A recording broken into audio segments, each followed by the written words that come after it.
Well, this is a fascinating revelation, and this is an article I read today on Salon.com, and it's about Willard Mitt Romney and his position on abortion, which has shifted over time.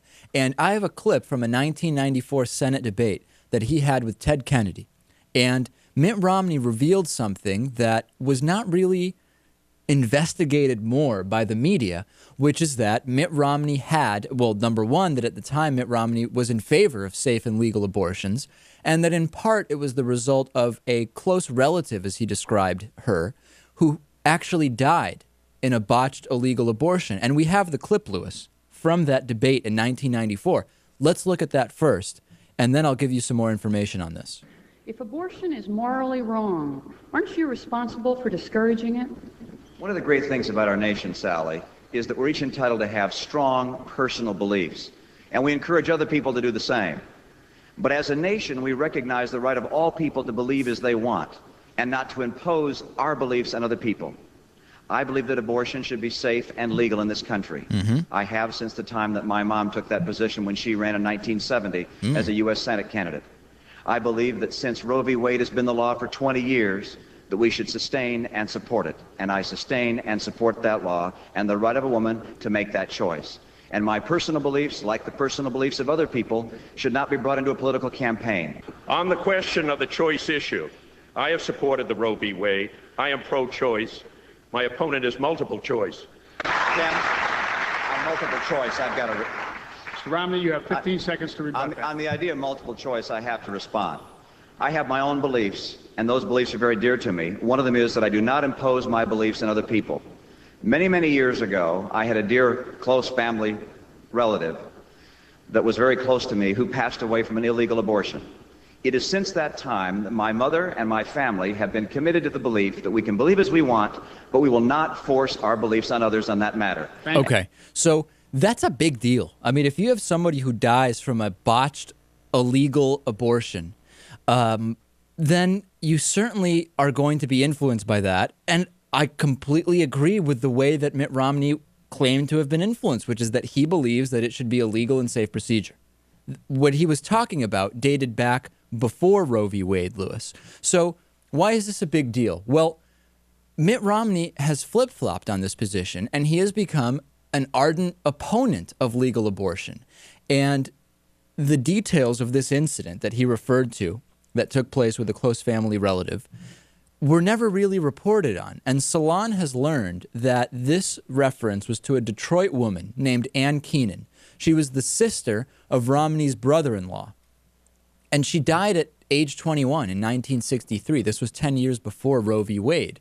And the investigation that Salon.com did uncovered a lot of details that were never reported about this, including how she died, which was an infection, and including, this is really unbelievable, but it makes perfect sense, that her parents actually asked for memorial donations to be made to Planned Parenthood. The family wanted to keep the death quiet because Romney's politically ambitious father, George, was then the governor of Michigan.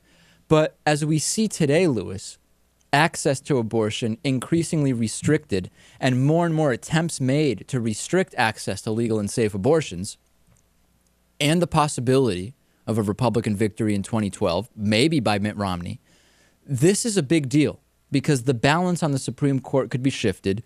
You never know what could happen with Roe v. Wade. So if we are going to now hear from Mitt Romney that he is against access to legal and safe abortions, we should know the background, and we should know if there is political motivation and whose pocket he may be in, because it doesn't make any sense given his history.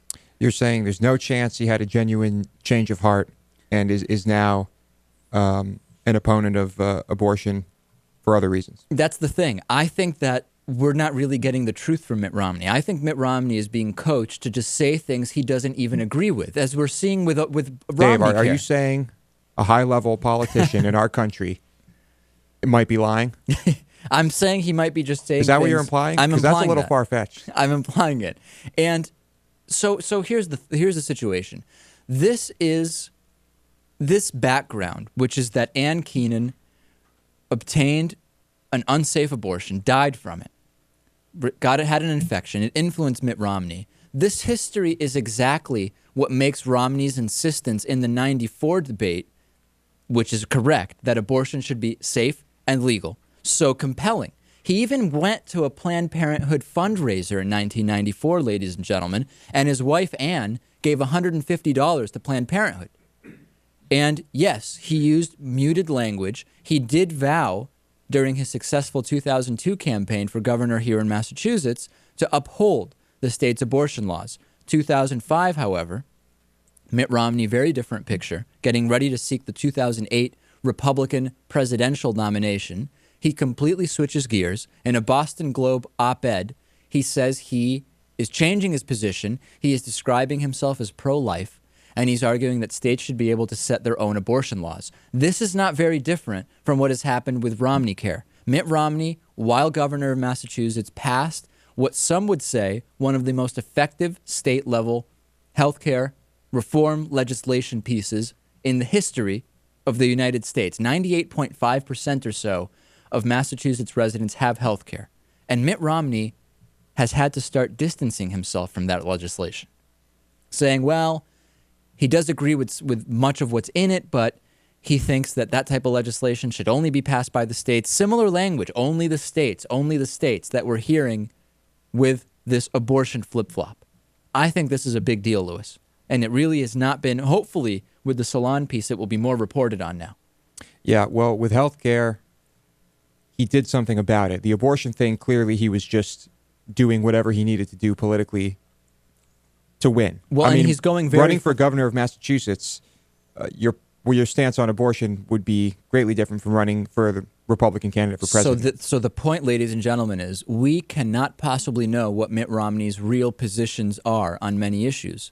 Did he lie about his real position to run for governor of Massachusetts? Is he lying now to run for president of the United States? And if you're going to take the argument that he was never lying, that his position really just shifted this radically, do we really want somebody whose position shifts so radically on so many issues so quickly to be president of the United States? The question was asked about John Kerry. Illegitimately so in many cases.